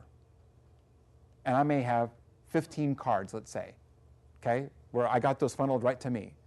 And we used Fellowship One, was our software that we used. I don't know what you guys use at your church, but we used Fellowship One. It was real easy, for the most part, to use. From there, I got those 15 names. If I emailed all those names of those people that were there, I would get how many to respond? That many. But wait a minute. They checked the box. Nobody forced them to check the box on the card to say that they wanted to volunteer. But guess what? I contacted them, I emailed them, but they never got back to me. I would get 0 responses from that. Well, guess what? It didn't take very long for me to realize that's not a good way. There's got to be a better way. It's called the landline, the telephone. So guess what? They gave us their cell number and their home number. Man, I was on that like you can't believe. So I had called their cell number first. And guess what? I knew I was going to interrupt them at work, probably for the most part. And I wasn't trying to be arrogant. I wasn't trying to be, use bad judgment or bad taste. But I wanted to talk to them. I didn't want to leave a message. So usually they would answer the phone. And I would talk to them. "Hey, this is Rick Branek from River Point. Man, we are so glad that you were here this last weekend. I got some information here that you filled out on our guest card that you are interested in volunteering. Tell me about that." I wanted to hear what they were thinking about. That way I knew what to say next. I didn't want to say, "Oh, I'm the guy that's in charge of guest services. I'd love to have you greet next Sunday. Can you do it?" "Oh, okay, great, you're in." And hang up the phone, right? I didn't want to do that. I wanted to hear from them. So we'd talk. I'd have a conversation with them. I wanted to know their story. What were they thinking? From there, oh, they were really interested in volunteering in preschool. well, they're not going to have a heart to do guest service, and I'm not going to steal that person. So I would say, you know something, I'll tell you what, somebody from our preschool area, they'll be in touch with you this week. I'll send your information to them. I'm so glad I got to talk to you today. Is there anything else I can do for you today? Nope, I'm good. Well, listen, I'm sorry I bothered you at work. Have a great day at work, and we'll see you this coming weekend, okay? I don't even know what they look like, but I told them I'd see them this next weekend. So now they're anticipating that they're going to be seen this weekend because I said it. Right? Because I did. It's power of suggestion, right? So that's how it would work. Now, that person I talked to on the phone, yeah, I used to hand out bulletins at my last church. Perfect. Man, I'd love to have you on our team. I'd love to meet you this weekend. Are you planning on being there this coming Sunday? Yes, we'll be there. What service do you attend? We come to the 9:30 service. I'll tell you what, I'm in the lobby at 9 o'clock. Let's meet by the bookstore. Can you meet me by the bookstore at 9 o'clock? Yes, I'll be there. You can't miss me because I've got a name badge on it that says Rick on it. You can't miss me. Okay, I'll be there. I'll be looking for you. Great, I'll be there too. I would connect with that person right then. Now, I wouldn't enlist them right then. I wouldn't like slap a name badge on them and send them on their way. You know, here's Bob. Bob shows Susie how to greet. You know, I wouldn't do that. I would find out what her schedule is, and I'd tell her our schedule because we scheduled our volunteers to do every other weekend. That's what we did. Red and blue teams is how we did it. It worked perfect. But I had to fill 3 worship services: Saturday night, 9:30, and 11:15. And guess what? I had red and blue teams for all of those. So I had a bunch of people. I had 400 volunteers that I was responsible for. And guess what? That didn't mean we had perfect attendance. If we did, it'd be on autopilot. We'd have more people than what we knew what to do with. But people are people. They got to run in the Houston Marathon. You know, they're going to be out of town on a 3-day weekend. God bless them. That's good. I'm glad that they got to do that. That's okay. Because I want them coming back refreshed to do better at what they do volunteering. You know? So just some little things like that. Let's see, shoulder tapping, told you that. Stay focused. This is a simple math problem. The more ministry programs and events your church offers, the more volunteers you're going to need. Guess what? Every time we did a worship service, our team had to be ready. No matter what it was. Christmas Eve, 7 worship services. Guess what? I had to staff 7 worship services. And some of those people, it was all hands on deck is what we called it.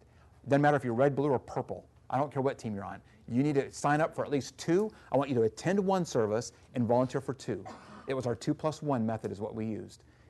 Come and volunteer at 2 services, and then I want you to be in 1. Because guess what? As a volunteer, if you're just coming to volunteer for me and you're leaving and not attending service, no bueno. We can't do that. That's not allowed. You've got to be in church first and show that you're growing spiritually then. And you'll grow spiritually by being on our team as well, because we'll make sure of that. Identify leaders, not doers. That's huge. Identify leaders, not doers. The church needs more doers or servants too. But as Jethro pointed out to Moses in Exodus 18:13-27, we also need capable leaders to take the reins. We need leaders of 10s, 50s, 100s, and thousands. And that's what I call the 4 stages of leadership, which that's another talk down the road another time. Empower people to use their gifts. We also had a thing I called volunteering isn't easy, because I'm going to ask you to do things. I'm going to ask you to give 2 weekends of your month up to be here to help volunteer. You're going to have to show up early to be a part of our huddle that your captain is going to lead, because I want you to know what's going on. So when somebody comes up to you because you've got a name badge on, can you imagine walking up to somebody at Disney World and going, hey, excuse me, can you tell me? And they go, oh, I don't know, I just work here. Well, that's why I'm asking you, because you work here. I don't know when the student ministry meets. Are you kidding? I don't know when. I think they meet sometimes on Sundays at 6:30. Who knows? Sometimes the middle schoolers meet at 10 o'clock. You know something? You'll have to go over to that building and ask them. No, I want them to be in that huddle and find out what's going on that day, and I want them to know the campus better than anybody. So we had little campus maps printed up, so everyone knew where the buildings were at, where the students met, where the children's ministry met, everything. So volunteering isn't easy. Guess what? We're also not going to ask you to park where everyone else parks. You park out in the grass lot. The grass lot is where our volunteers park. Wow, that's hard. That's harsh. Because you're a servant. You're a servant. You're going to wash some feet today. You're going to be a towel bearer. And you're going to help people come to know who the Lord is today. And by being humbled that way, not taking the front spot, because I'm a volunteer, I'm entitled to being able to park in I give to this church. I probably paid for that parking spot. No. No, if you have that kind of an attitude, you probably shouldn't volunteer, right? Let's see. I think that's it, you guys. That's it. I'm all out of bullets, all out of ammo. Let's talk for a few minutes. Let's. A couple things before I open it up to you guys. Couple books that I think that are really great for you to pick up. Not just the Starbucks book. Get this one also. Be Our Guest. It's a Disney book on how to do guest service. It's terrific. It'll change your life. It'll make you shop at Whole Foods. Just kidding. I don't know why I said that. This guy is pretty good. He's a guest service guy in Indiana. And he's written a few books that are pretty cool. This is called Lasting Impressions, How to Have a Good First Impression Ministry by Mark Waltz. All these are available on Amazon, by the way. First Impressions. So you have First Impressions and you have Lasting Impressions, the sequel. And then this is kind of a cool book called Beyond the First Visit, How to Welcome Guests in Your Church by Gary McIntosh. Good book here. I picked this book up a couple of weeks ago, and this is a phenomenal book called Outside In. And it's the power of putting customers at the center of your business. It's a business book. But I got to tell you what, this is a cool, cool book. It's got some really neat things. I'm starting to read this thing and I'm like, wow, we could use that in the church. Wow, that's a template for what we could do at the church. Don't be afraid of this kinds of stuff. Let's learn from these guys. Again, we said this at the very beginning of the talk. These companies spend millions of dollars, a gazillion dollars, to do this really, really well. Let's learn from them. Let's find out what they're doing and how we can implement it in our local churches. Because not everything will work. I get that. But we can use a lot of the stuff that's out there. And I'll guarantee you, if you have a guest service team that you're pouring resources into, you're training them, you're getting them up to speed, I'll tell you what, you'll start seeing your guests stick around longer, and you'll see more guests come because those guests have friends that they'll tell about their experience. I mean, that's how big companies get built. I mean, it wasn't because we saw an ad about Apple computers on TV. It was because somebody else picked up an iPhone. They got an iPad. Well, guess what? That looks pretty cool. I think I want one. Where'd you get that? Well, I went to the Apple store. It's really cool in there, man. That's awesome. You got to go in there. Okay, I'm hooked. You know, I want to go in there. I want to check it out, you know. What questions do you have? Come on, it wasn't all that great. I didn't fill every answer up. Really? Rick, at the very beginning when you said be welcoming and you gave some, on your notes, a few of the greetings. What do you think are some good greetings or good first lines, especially if you're not certain, they're all guests, but right. You're not certain they're first-time guests yeah. versus the long-time guests, especially as staff member, you don't want to put them like, oh, they've been here 3 weeks and didn't recognize them. And then they get offended and they don't come back. What are some bad things to say? What we not want to say? I think just, a very basic greeting is pretty. You can't go wrong with, like, hey, good morning. It's good to see you. I mean, that's always mine. That's always my line that I use. And then from there, if the person responds back in a kind of a warm way, hey, it's great to be seen. You usually kind of get that. Oh, I know it. Hey, did you have a good week this week? You can kind of take it one step further. Yeah, it was okay. Had a great week. Now, if it's close to the worship service time, then they're going to stop to have a conversation with you like that. But if you have time and you can, talk to somebody, that's always a safe first line. Is, hey, it's great to see you. We're so glad that you're here at our church today. Thanks for being here. Thanks for coming. Thanks for coming today. And they're not even leaving yet. They're just arriving. But you're still saying, hey, thanks for coming. It would be the same way. Think about how you would greet somebody at your house. The difference is, I guess let me take my question a step further. Do we want to identify within ourselves that this is the first timer so we can give them better instructions as to where they go? I say no, but you want to have your antenna up on that, because here's the deal. If it's just a couple that comes walking up and you're thinking, this is his first time here, he's wearing a suit. We don't wear suits here, okay? And that guy sticks out like a sore thumb, okay? That's your first cue, but you don't want to say, hey, I guess you don't know we don't wear suits here. That would be horrible. That guy will put his cigarette out right there on your face and he'll walk away from you, all right? No, I'm not saying he'd be smoking, but he would. It would be like, let's get out of here. Kind of like the people in Starbucks. Kind of a deal. So you don't want to single them out, but you want to maybe say to them, hey, it's great to see you guys today. Are you guys finding everything okay? Almost like as if they were in a retail store. Hey, you guys finding everything okay? Yeah, we're doing great. It's just a way of introduction so you can put your foot in the door and not get too close. And I wouldn't shake their hand. I don't shake. I don't do that at churches. This is my worst side. Get this out of here. I don't do that because I don't shake hands because I don't want them to feel like, oh, I'm committed now. I'm in. I'm committed. We don't want them to feel committed yet. There's a time and place for that. We want them to feel comfortable and have conversations with people and be relaxed. That's why we have a cafe. You know, you don't have to have a full-blown, Starbucks in your church. Have something set up that's really classy, that only volunteers that man that do that. Not do 3 things like, oh, they're a door greeter, but they had to go get coffee, so their post is open. I mean, it used to drive me crazy if a post was empty. But here's what I usually found out, because I trained my people pretty good, at least I tried to train them pretty well, is if somebody came walking up, because we had an outdoor area called Start Here, was the name of this canopy thing, and it was like a patio cover that was permanent, and it had a big sign up on top of it that said Start Here. Well, it was kind of on one end of our campus, so if you parked on one end, you'd probably miss the Start Here. But a lot of people came up to Start Here because we wanted that to be their starting point. Obviously, it was called Start Here. But the key was, that's where we did a lot of our children's check-in, was out there. But first-time guests would walk up there too, and they'd say, hey, and they usually we'd say, hey, welcome, we're glad you're here. I'm here because this is my first time. And they would kind of just tell you, I'm here, this is my first time. And you'd say, oh, great. Do you have are you checking in anybody today to our children's ministry? This is kind of where we start off with our children's ministry, check them in. It was several points on our campus where people could check in their kiddos. And they would say, nope, no kids. And we had a host standing there that wouldn't be pulled off point, that was, because we used iPads to check people in wirelessly with our software and with our print label machines, that we could just tear off.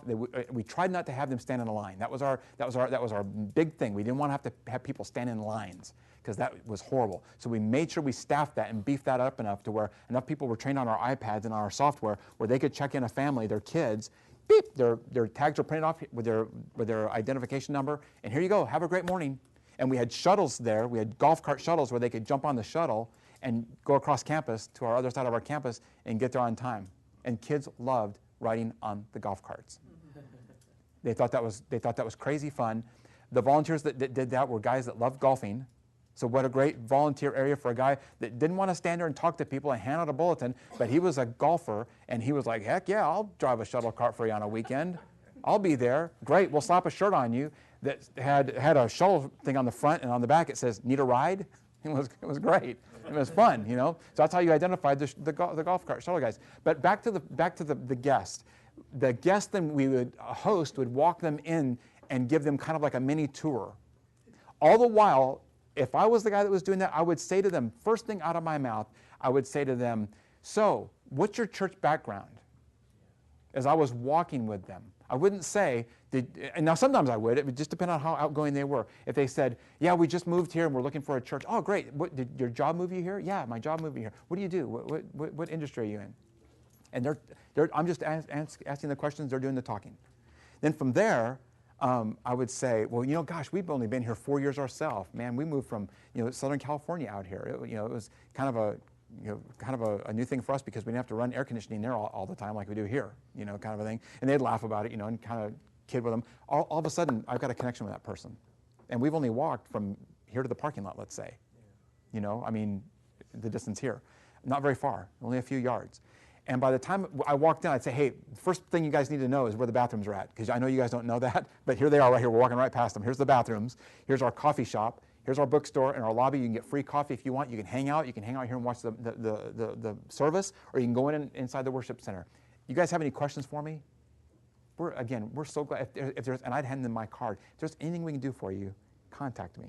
I want you to follow. I want them to feel like they had a connection now with somebody there, not because now they don't feel like a guest or a visitor anymore, because I did that. And you can hand your volunteers cards like that too. Let them have like generic cards that just say, hey, let me know how your day was. Drop me an email. Have an email set up at your church so guests can respond back to what that's all about. Does that help your question? And we can talk more about that afterwards, or you can call me or whatever. Hey, I handed you guys some handouts. I want to refer to the handouts real quick. We doing good on time? Okay, good on time? All right. On the handouts, I just want to hit those real quick. I gave you guys some guest services guidelines. These are some really cool things to just kind of keep in your back pocket on just how to do like what we talked about and like what these companies do. You know, be welcoming. You start and end every guest interaction with, with direct eye contact with the person. You don't want to look away or look above their head. Yeah, I'm so glad you're here today. And they're like, what are they looking at? They're not looking at me. Looking at a bird flying by or something. So I'll let you read that on your own. Then I give you guys some volunteer and leadership resources. There's top 13 books I think they're out right now, and I've got some of them sitting up here that I talked to you about, but I also added some other ones that are really, really good stuff. A lot of them are written by churches, because we're trying to figure it out still, and we learn from the big boys. And why not learn from the big boys? One of the blogs that I like, and you'll see the leading, serving, and vision, and there's some different things down there. If you are into spiritual gift inventories and stuff like that, Shape by Eric Reese is really good, that book, and you can figure out what they're and how they're wired, because they may not be the right person to be in guest services, but find out where they're wired for and get them plugged in. Don't just blow them off because they're not a candidate for your area. If they're a candidate for student ministry, man, student ministry always needs volunteers, amen? Yeah. And so does children's ministry and preschooler ministry. I mean, they all need it, right? So there's some good stuff right there. On the back side of that, some of the blogs that I like, DisneyInstitute.com, their blog is called Talking Point. They've got some incredible resources on there that you guys can check out. And then guys that I follow their blogs. And I listed their names right here. And guys, there's a bunch of churchrelevance.com has the top 200 Christian blogs. You can get on there and find all these guys on there. Click on it, see if it hits your taste buds. If it doesn't, go to the next person and find out what kind of hits your niche. And I'll guarantee you, some of those guys will catch your attention. And then you can sign up for their blog. And anytime they write something, if it's helpful for guest services, man, you can be the first to know about it. You can look like a superstar, because you are superstars in your own right, with your team at your church, right? I mean, how great is that? And so, listen, some of these guys like Andy Stanley, Rick Warren, all these guys, they produce so much good stuff, and they're like, we don't want to charge you for it. We'll just let you have it for free. You can go to their websites and get a lot of this stuff off their websites on how to do better guest services. Because I'll guarantee you, Saddleback and North Point didn't grow, tongue-in-cheek here. It grew because of what Andy and what they were preparing and serving every week from the stage. Did you notice the guy in the Starbucks deal had a Hawaiian shirt on like Rick Warren used to wear? I thought that was hilarious. If you caught that, it was great. But I'll guarantee you, that's not just the only thing that helped grow that church, was their preaching or what they produced on Sundays, okay, or on the weekends. What did it for these churches was their volunteer staff that made it happen behind the scenes, those guest service people, And let me just tell you this. If you're able to go to any of those churches that provide conferences, they do them top drawer. You walk in there and you are made to feel like, man, I'm going to walk away. And they give you so much stuff, you walk out, your head is swimming. You feel like you just took an SAT test or something. You're like, whoa, this is like a bad migraine getting ready to happen here. I've got so much stuff packed in here. I'm telling you, their conferences are tremendous. So I can't say enough about those guys, because they're good models to learn from. They're healthy models to learn from. And if you can do that, you'll be better off. Any other question? Yes. We've got a couple of older volunteers, and their speech isn't as understandable as others, but they've been handing out bulletins and doing greeting for 20 years. But you don't want to take that away from them, because it's their joy to meet new people. But at the same time, they're not the easiest people to understand for new people. So what do you do with them, right? How do you handle that? That's a hot potato, because somebody like that gets mad because they feel like they're not wanted anymore. Yeah. They'll pack up their stuff and they'll leave. Yeah. And then you got a brush fire to put out, and we got enough of those already to put out. We don't need to add to the list of brush fires that are already there. Here's what I would suggest in that situation, and it may work, it may not work, but I'll make the suggestion. Elevate those guys that do that well to a captain position. Let them be a captain. Let them be a leader. Take them out of the role of being at that door every week, and empower them. Just say, you've been doing this for so long. I bet there's some people in our church that could learn from what you do and how well you do it. Give them, and of course you want to give them some, some training as well. You want to make sure that they're up to speed on their training or what they do. But here's the thing, and then elevate them to be a captain where they oversee a team of 5 or 6. And you'll tell them. And if they're at an age where, I don't do email, if they don't do email, that's great. You do a phone, right? Yep, do a phone. Make sure you call your team every week or whatever, check in on them. I want you to be empowered to be able to minister to those people. Here's the thing I've learned through the years, you guys. The pastor of the church, the lead pastor, once upon a time we used to think back in the 60s and 70s, that person was the end all. He went and made all the hospital visits. He was the pastor to everybody, okay? Not anymore. That doesn't fly anymore. You've got to have people on staff and volunteers that care for their team. Here's an example. When I set up my captain teams at the church I was at River Point, the captains were empowered to lead their team as if I was leading it. And their teams had at least 10 to 15 people on their team.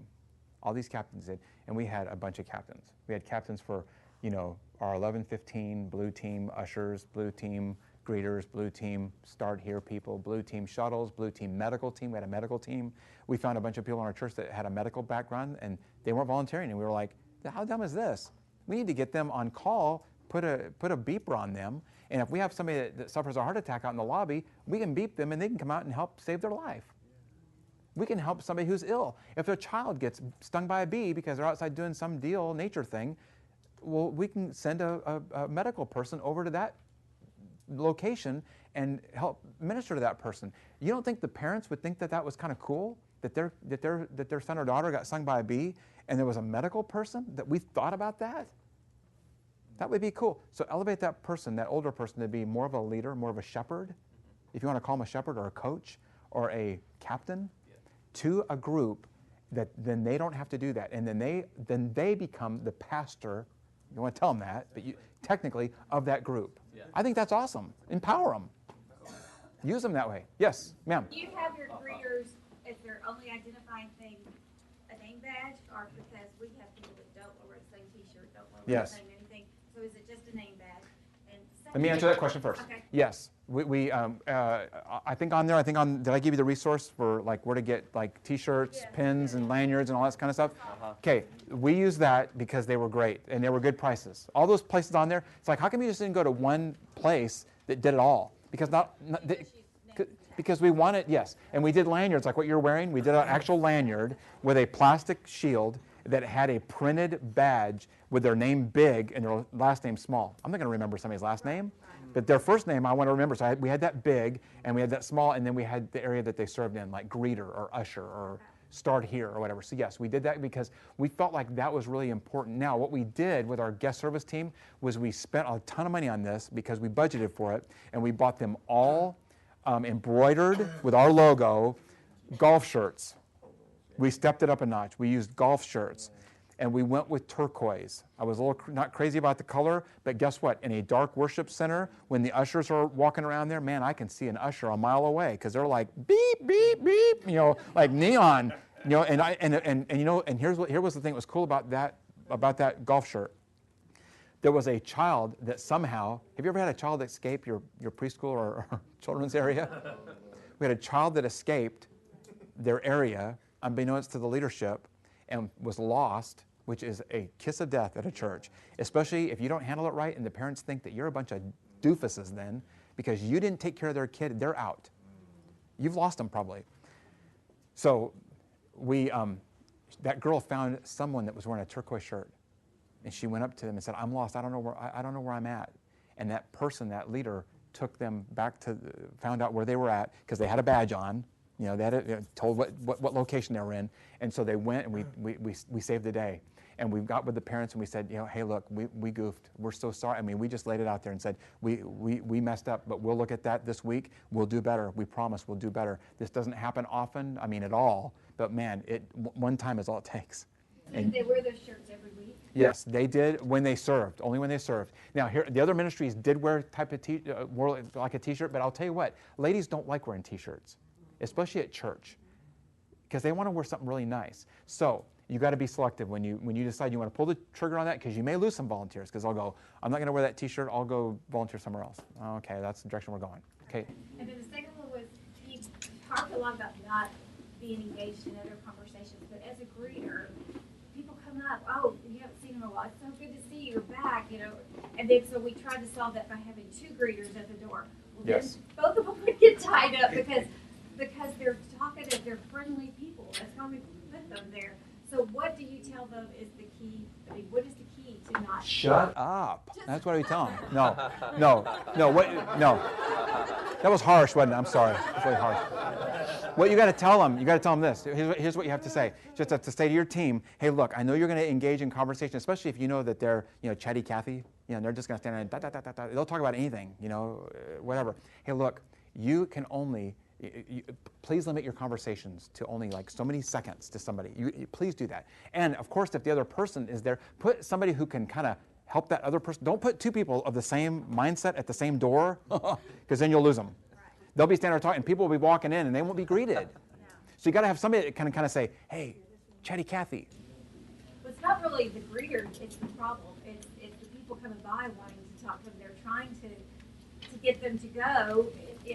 I mean, you can see that they're saying, they're trying to say hello to people as they come by, but the person won't leave. It's kind of... I think you need to use I think you need to be winsome in that. I think you need to be really cautious, and you just need to just say, gosh, can we talk after the service? Yes, yeah, I'd love to talk to you more, but I can't right now because I'm supposed to be greeting more people. And just kind of excuse themselves that way. Okay, and then the last thing is commitment to the service. You didn't touch on it a whole lot. I was trained in sales, and I can get people to that's what I could do. Okay. But getting somebody to commit to greet every Sunday or even every other Sunday is the hardest thing I've ever done in my life. Here's what you do when you enlist them, when you shoulder tap them and you talk to them and you take them out for Starbucks coffee, and you get to know them a little bit or whatever. Here's what I always did with my volunteers. For my captains, I always told them that I wanted them to give me a year commitment. A year for the captain. Because they had already been volunteering, and they were I saw their leadership skills like the cream rises to the top. So I picked those people, and I knew that I could. If I told them all you got to do this is for a year, just give me a 1-year commitment to this thing, and they're volunteering technically, or their team is actually volunteering 26 weekends in the year, every other weekend. And guess what? I know it's not going to be perfect attendance. If it is, I'm going to buy them a gift card to go have a steak somewhere. I just will. Because anybody that does that, that's awesome. That's a superstar. But I knew that they wouldn't. If I could get 20 times out of the year, out of a captain and their team, awesome. What's that? Somebody knew you would ask for your commitment. Yes, I would. You would? Yep. That's the captain. That's the captain. Now, for somebody who's going to be greeting on their team, 6 months. Because I would tell my captains, look, when you enlist new people for your team, because I wasn't going to enlist their folks anymore. That's what they were for. I wanted them to build relationships with those people. Now, every now and then, I would look at my rosters and I'd go, ugh, man, 11, 15 blue ushers. Gosh, they need 3 or 4 more people. We need to get on that. So my radar then would be every time I talk to somebody, if I call them on the phone as the first contact, I'd say, hey, you know something? I've got a place. What service do you attend? Oh, we go to the 9:30 service. Perfect. Would you go to that service and then volunteer for the 11:15 service? Yeah, I could do that. Tell you what, it's a 6-month commitment. Really? Yeah, that's only 2 times a month. So you're going to do it how many times? 13. Yeah, 12 to 13 times, right? That's it? Exactly. And they would go, oh, yeah, I could do that. And look, and I'll already tell you this. I know it probably won't be perfect attendance, but that's okay. Go ahead and I want you on our team because we need more people just like you that will help us out. Then I would take and I would send that information to the captain. The captain would then call them. I'd say, hey, the captain for your team is going to call you. And they'll call you probably this week. So be ready for them to hear from them. And I would call the captain or get a hold of the captain and say, hey, so-and-so is going to be on your team. They agreed to it. So I want you to call up. I want you to seal the deal. I want you to sell them, upsell them, get them a year commitment. No, 6 months is all we need, right? So do that. And I'll tell you what, guess what? That person that volunteered, can I say this? The 6 months almost became a smokescreen in a roundabout way because guess what? That person came into that team and that team huddles every time that they meet. All of a sudden, they start feeling like it's almost like a small group. Wow. But we weren't doing Bible study and we weren't doing anything else. We were just huddling to go over the events for the day, upcoming events, and the leader and the captain would say a quick prayer. They would assign them to their positions, and then all the captain did would monitor what was going on. Guess how many people I had to come up to? I'd come up to the captain and say, "How's it look for you this morning?" "Oh, it looks great." I would never attend the huddle for the captain or with the captain unless they were gone. And then I got the captains to get a co-captain. Because if they were gone, the co-captain took over. So I was having them help get a leader on their team, and I didn't have to do that. As I got further away from the whole structure, the better the structure became. Wow, that's weird to say that, isn't it? But as a leader, you got to do that. Then when I got ready to leave my position there, I knew everything was in good hands. It was going to run. It was going to be good until they got the next person to do what they're doing now. So, I mean, it was awesome. Any questions? Yes, sir. Sorry. What's working for guest information so for follow-up? What's working out to get guests to say, "Hey, I'm a guest"? You want to for them to fill out the guest card? Yeah. I mean, what's out there working, because our church, the little tear-off's not working. Right. For the bigger churches right now, it's the card inside the seat pocket that's in front of them. It's to take that card out and fill it out. And it just depends on how it's presented from the platform. If the person who does, let's say your traditional welcome, if they come up and they do a quick welcome and they say, "Hey, we are so glad you're here today. We know that some of you guys have never filled out this card before." Up on the screens comes the picture of this card. And it's kind of like sideways. It's not like squared off. It's kind of sideways. This is in the seat pocket in front of you.